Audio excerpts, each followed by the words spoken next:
আগে ক্ষমা চান, জাতির কাছে দুঃখ প্রকাশ করেন, তারপরে কি করবেন না করবেন পরে ভেবে দেখেন। যারা মুক্তিযুদ্ধের সময় স্বাধীনতা যুদ্ধের বিপক্ষে দাঁড়িয়েছেন, যে অপকর্ম করেছিল পাকিস্তানি সেনাবাহিনীর সঙ্গে অস্ত্র ধরে, তার জন্য তো এখন পর্যন্ত ভারতের ক্ষমাই চাই না। এই মুক্তিযোদ্ধারা, লক্ষ লক্ষ মুক্তিযোদ্ধারা আত্মহত্যা দিয়েছেন, শহীদ হয়েছেন, ক্ষতিগ্রস্ত হয়েছেন, জীবনে সর্বস্ব হারিয়েছিলেন। তাদের যে ত্যাগ, সেই ত্যাগটাকে জাতির সামনে উপহাসের পাত্র হিসাবে নির্বাচন করেছেন।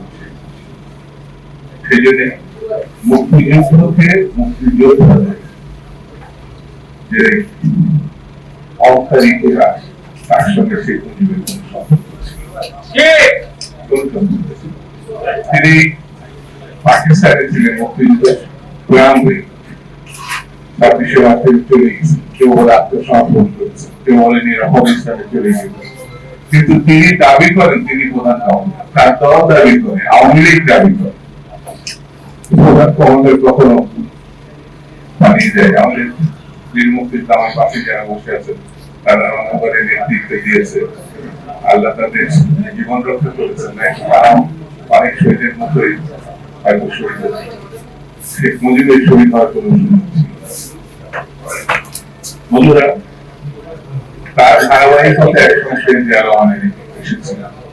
যেমন তিনি স্বাধীনতা ঘোষণা করেছিলেন, তেমন তিনি লড়াই করে যুদ্ধ করেছেন। সেই জন্য তিনি অমর। বাংলাদেশের শুধু যে মুক্তিযুদ্ধ ঘোষণা, মুক্তিযুদ্ধ অংশগ্রহণ, শহীদ জিয়াউর রহমান আধুনিক বাংলাদেশের পূর্ণবান নেতৃত্ব দিয়েছিলেন গণতন্ত্র প্রক্রিয়া, যেটা পাকশালের মধ্য দিয়ে শেষ হয়ে গেছে ৭৩ সালে ৭৪ সালে। সর্বশেষ আমরা বেগম খালেদা জিয়ার আমি ইতিহাসের কথা কেন উল্লেখ করলাম?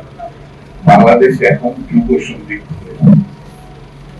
কেউ কেউ প্রচার করছেন, কেউ কেউ জাতির কাছে বদাবদ্ধ হচ্ছেন, তারা ক্ষমতায় গেলে নাকি এই করবেন।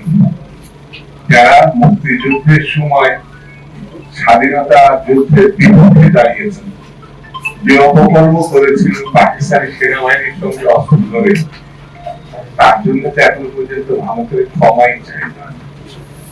আগে ক্ষমা চান, জাতির কাছে দুঃখ প্রকাশ করেন, তারপরে কি করবেন না করবেন পরে ভেবে দেখেন। বাংলাদেশের মুক্তিযুদ্ধের একমাত্র দল বাংলাদেশ জাতীয়তাবাদী দল। আশা মানুষের জানা হচ্ছে বাংলাদেশ জাতীয়তাবাদী, যার পরীক্ষিত নেতৃত্ব দেশ নেত্রী বেগম খালেদা জিয়া। তিনি জীবনকে বিপন্ন করেছিলেন, কিন্তু আপোষ করেন কোন সরকার মধ্যে। আল্লাহ তাকে রক্ষা করেছেন, দেশের মানুষের দোয়া এখনো পর্যন্ত তার কাছে আছে। তিনি কখনো ফালতু কথা বলেন, তিনি যা বিশ্বাস করেন তার প্রতি দৃঢ় এবং সত্য। ১৬ বছরে তিনি মানুষের সঙ্গে ছিলেন। তিনি এমন সন্তানের জন্ম দিয়েছেন, এই সন্তানটি বাংলাদেশের গণতন্ত্র রক্ষা করার জন্য অপরিহার্য সৈনিক হিসাবে মানুষের সব থেকে এত শ্রদ্ধা ভালোবাসার মানুষ। তিনি হচ্ছে জনতার